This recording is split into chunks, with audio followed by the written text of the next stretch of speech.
जैसा कि आप लोग जानते हैं कि बीच में जो है कुछ हमारे चैनल पर वीडियो अपलोड करने पर वो कुछ निजी हमारी समस्याएं थी जिनको लेकर हम वीडियो अपलोड नहीं कर पाए। लेकिन आज से जो है आप लोगों को रोज़ाना डेली वे आपको वीडियो मिलेंगे। आज जो है टॉपिक हमारा है केमिकल फार्मूला, हम रासायनिक सूत्र कैसे बनाते हैं। तो इसके लिए हमें रासायनिक सूत्र बनाने के लिए भी जो है इसके लिए मेटल और नॉन मेटल की आवश्यकता होती है। मेटल और नॉन मेटल मीन्स धातु और अधातु की आवश्यकताएं होती हैं। धातु और अधातु। अब देखेंगे धातुएं क्या होती हैं। तो धातुएं वे होती हैं जो धनायन बनाती हैं।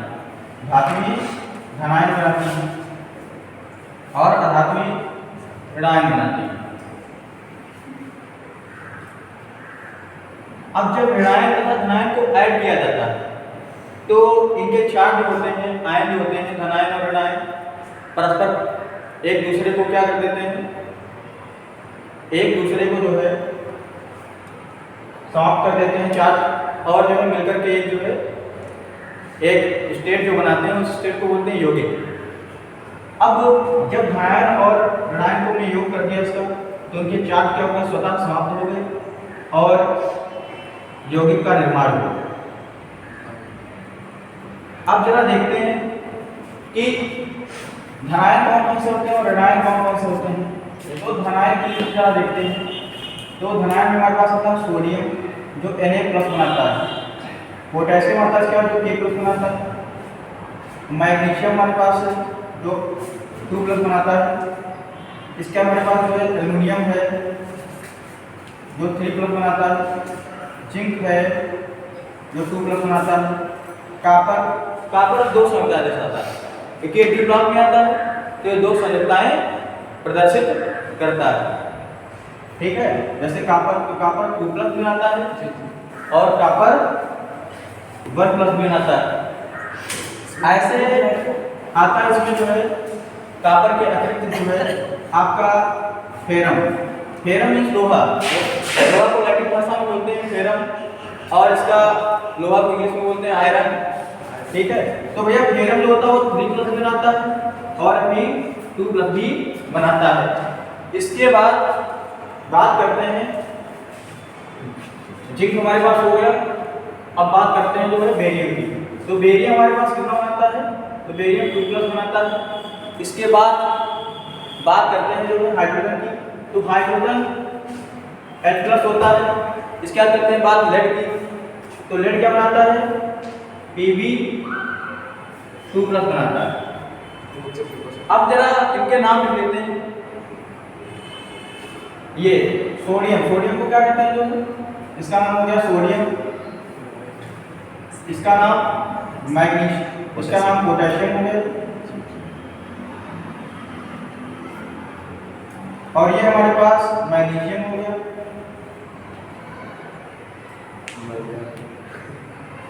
और ये हमारे पास एल्युमिनियम हो गया, एल्युमिनियम। और ये हमारे पास Zn2+ है, ये जिंक हो गया, जिंक को जस्ता भी कहते हैं।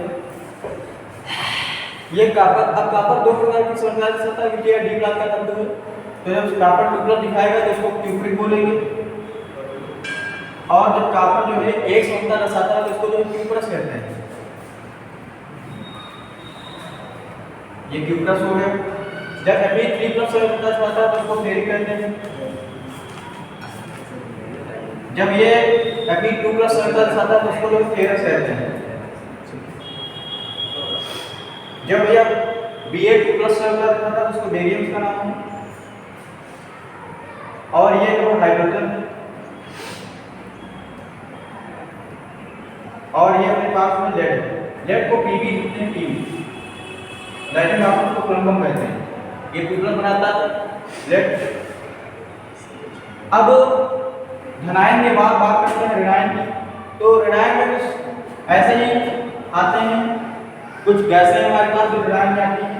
जैसे हमारे पास क्लोरीन होता है, तो क्लोरीन गैस जो है ये एक इलेक्ट्रॉन ग्रहण करती है, इसीलिए Cl-। इसी क्रम में क्लोरीन आता है, वो भी इसी ग्रुप का मेंबर है 17वें वर्ग का आवर्त सारणी में। इस पर F जो है माइनस का होता है 4। इसके बाद जो आता है हमारा ये आता है ब्रोमीन। ब्रोमीन भी जो है 1 माइनस में तीसरी श्रेणी से मिलता जुलता है, इसी 17वें वर्ग का जो है सदस्य है। इसके बाद बात करते हैं दूसरी गैस, तो ऑक्सीजन हो गई हमारे पास, सल्फर हो गई, ये दोनों एक ही सदस्य, एक ही श्रेणी के सदस्य हैं। इसके बाद बात करते हैं नाइट्रोजन की, तो नाइट्रोजन 3 माइनस बनाता है। ये हमारे पास कुछ प्रमुख गैसेज हैं। हाइड्रोजन भी जो है माइनस आयन भी दिखाता है, इसीलिए हाइड्रोजन हमारी आवर्त सारणी में अपवाद है, क्योंकि यह धनायन भी बनाता है और ऋणायन भी बनाता है।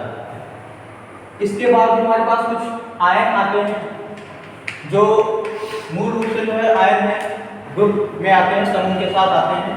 जैसे सल्फेट आयन है SO4 2 माइनस, इस पर चार्ज होता है।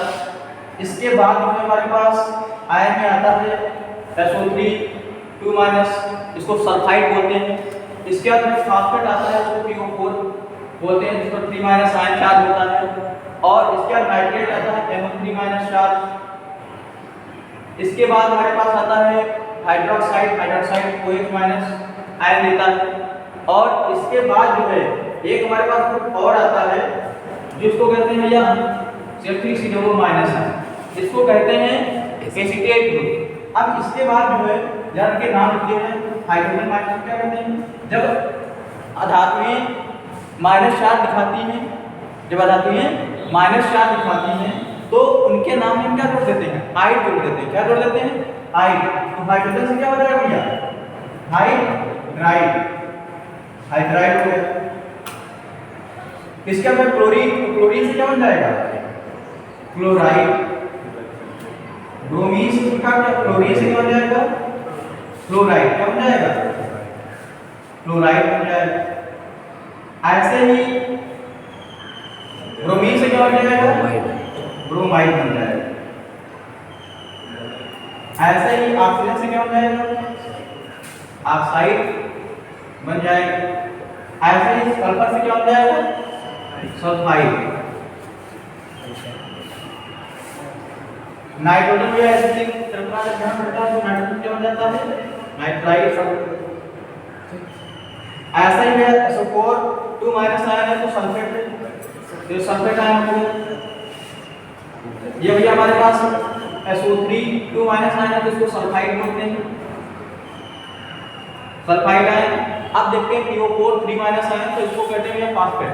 क्या कहते हैं, फास्फेट, फास्फेट कहते हैं। इसके बाद हमारे पास NO3 माइनस है, इसको नाइट्रेट बोलते हैं। NO3 माइनस, इस पर केवल सिंगल चार्ज होता है, 1 माइनस चार्ज होता है, नाइट्रेट ग्रुप बोलते हैं इसको। इसके बाद आता है OH माइनस, ये हमारा हाइड्रोक्साइड है।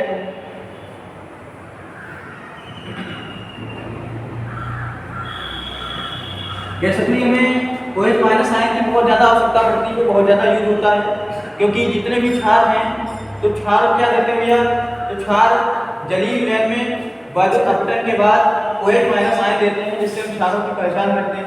या क्षारों की एक लीगल आरएनएस के द्वारा दी गई डेफिनेशन है। और C3COO माइनस आयन जो है एसीटेट आयन है। अब हमारे पास आयन हो चुके हैं, ये धन आयन हो गए, तो ये हमारे पास ऋण आयन हो गए। अब हम धनायन तथा ऋणायन से फार्मूला बनाएंगे। एक बार साइड हो जाते हैं तो आप लोग इससे लिख पाएंगे, आप लोगों को थोड़ा सा दिखाई दे, आप लोग स्क्रीनशॉट ले लें ताकि जो है आपको आसानी रहे और आप बाद में जो है आसानी से काफी पर लिख सकते, नोट कर सकते। इसके बाद आप इधर यौगिक देखिए, यौगिक का निर्माण कैसे होता है। तो एक धनायन लेंगे और एक ऋणायन लेंगे। मान लो से धनायन ले रहे हैं जिंक, तो यह धनायन में जिंक ले लिया, ये क्या हो गया Zn तो प्लस हो गया। इधर भैया एक ले रहे हैं ऋणायन में से, तो ऋणायन में से जो है हमने ले लिया मान लो सल्फेट आयन, सल्फेट। तो सल्फेट हो गया कितना चार्ज, SO4 2 माइनस, जैसा कि नोट किया गया। अब यहाँ पर देखिए क्या इनके चार्ज बराबर हैं, तो जब इनके चार्ज बराबर हों, ये फर्स्ट रूल है, यौगिक बनाने का फर्स्ट रूल है, जब चार्ज दोनों के क्या हो इक्वल हो तो चार्ज इनके कैंसिल हो जाते हैं और फार्मूला जो है बचता हो, नोट कर दिया था, फार्मूला हमारा ऐसे बन जाता है। ये हमारे पास क्या बना, ये जिंक था सल्फेट, तो इसका नाम क्या हो गया जिंक सल्फेट जो है इसका नाम हो गया। इसके बाद बात करते हैं जरा जो है दूसरा, जब आयन जो है आपस में बराबर ना हो, असमान हो, तो इधर से हमने ले लिया एल्युमिनियम को। तो एल्युमिनियम पर हम जानते हैं एयर पर 3+ चार्ज होता है, क्योंकि इसका परमाणु क्रमांक 13 होता है और 3 इलेक्ट्रॉनों का त्याग करता है। तो धातुएं जितने इलेक्ट्रॉनों का त्याग करती हैं उन पर उतना धन आयन आ जाता है। तो 3 इलेक्ट्रॉनों का त्याग करता है तो 3+ का आयन आ जाता है। इसके बाद मान लो हमने सल्फेट को भी ले लिया इधर से, तो सल्फेट पर हमने सपोज 2- आयन है। अब देखेंगे कि दोनों के चार्ज जो है पॉजिटिव चार्ज और नेगेटिव चार्ज इक्वल नहीं है। तो इस कंडीशन में इनके चार्ज समाप्ति होंगे, क्योंकि चार्ज तो न्यूट्रल ही होना है, तभी कंपाउंड का क्रिएशन, कंपाउंड बनेगा, तो कंपाउंड संभव है। एल्युमिनियम के नीचे चार्ज बढ़ गया, लेकिन चार्ज कितना था? तो क्यों था ना, तो इसका चार्ज जो है ऋण आयन का धन आयन के नीचे और धन आयन का ऋण आयन के नीचे जाएगा। तो एल्युमिनियम के नीचे 2 आ गया और SO4 के नीचे एल्युमिनियम का चार्ज था 3, ये यहाँ पर आ गया, सॉरी यहाँ पर नीचे आएगा। ठीक है, अब क्या बन गया भैया, N2SO4 का बोथ है। ये भैया हमारे पास फार्मूला बन चुका है। ये हमारे पास एल्युमिनियम का हमारा सल्फेट था, तो इसका नाम क्या हो गया? Aluminium sulphate. ऐसे ही आपको फार्मूले बनाने हैं, तो हमारे पास 2 हो गए। एक तो हो गया जब भैया आयन क्या हो दोनों के इक्वल हो, और दूसरा हमारे पास क्या हो गया जब आयन क्या हो इक्वल ना हो, असमान। तो दोनों तरीके से हमने फार्मूले बनाए। अब उम्मीद करते हैं कि आप आगे के स्वतः फार्मूले बना पाएंगे। कुछ आपको फार्मूले दे रहे हैं जो आपको जो है आपके होमवर्क के रूप में है और आपको उसको कंप्लीट करना है, बना कर लाना है। जैसे इधर कुछ दे रहे हैं formula, hydrogen chloride. Hydrogen chloride को हाइड्रोक्लोरिक अम्ल भी कहते हैं, हाइड्रोक्लोरिक अम्ल भी कहते हैं। आपको इसका जो है फार्मूला बना कर जो है कमेंट में भेजना है। ये पहला हो गया। दूसरा हमारे पास हाइड्रोजन सल्फेट ले लिया। हाइड्रोजन सल्फेट को सल्फ्यूरिक अम्ल कहते हैं।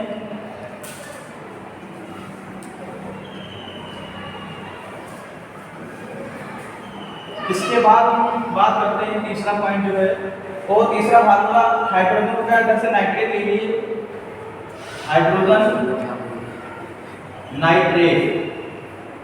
हाइड्रोजन नाइट्रेट का फार्मूला आपको इसको हम बोलते हैं नाइट्रिक अम्ल, सिंपल भाषा में नाइट्रिक अम्ल कहते हैं। इसके बाद तीसरा हम दे रहे हैं जो है चौथा, हाइड्रोजन कार्बोनेट को ले लेते हैं। कार्बोनेट हमारे पास आयन था नहीं था, जरा नोट कर लो, CO3 2- होता है कार्बोनेट आयन।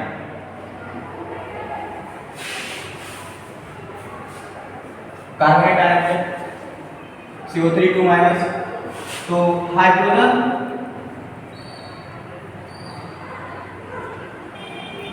कार्बोनेट ले लिए।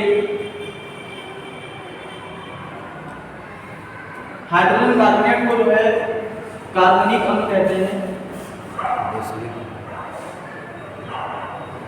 इसके बाद पांचवा अम्ल हमारे पास इधर हाइड्रोजन ले लिया, इधर से जो फास्फेट ले लिए, तो हाइड्रोजन फास्फेट हो गया।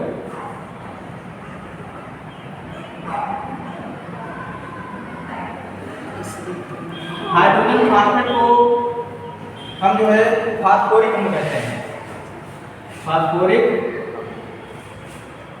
अम्ल। ऐसे ही आपको इनके नाम को कमेंट में भेजने ही हैं, इनके सूत्र आसान सूत्र बना करके। और दूसरा आपको 5 क्षार भी, 5 इसी प्रकार से क्षार भी बनाने हैं। जैसे इधर से कैल्शियम ले लिया, इधर से हाइड्रोक्साइड ले लिया, कैल्शियम हाइड्रोक्साइड हो गया। इधर से सोडियम ले लिया, उधर से हाइड्रोक्साइड ले लिया, सोडियम हाइड्रोक्साइड हो गया। इधर से पोटेशियम ले लिया, इधर से हाइड्रोक्साइड ले लिया, पोटेशियम हाइड्रोक्साइड हो गया। इधर से मैग्नीशियम ले लिया, उधर से हाइड्रोक्साइड ले लिया, मैग्नीशियम हाइड्रोक्साइड हो गया। इस प्रकार से आपको फार्मूले बनाने हैं। चलो मिलते हैं अगले एपिसोड में।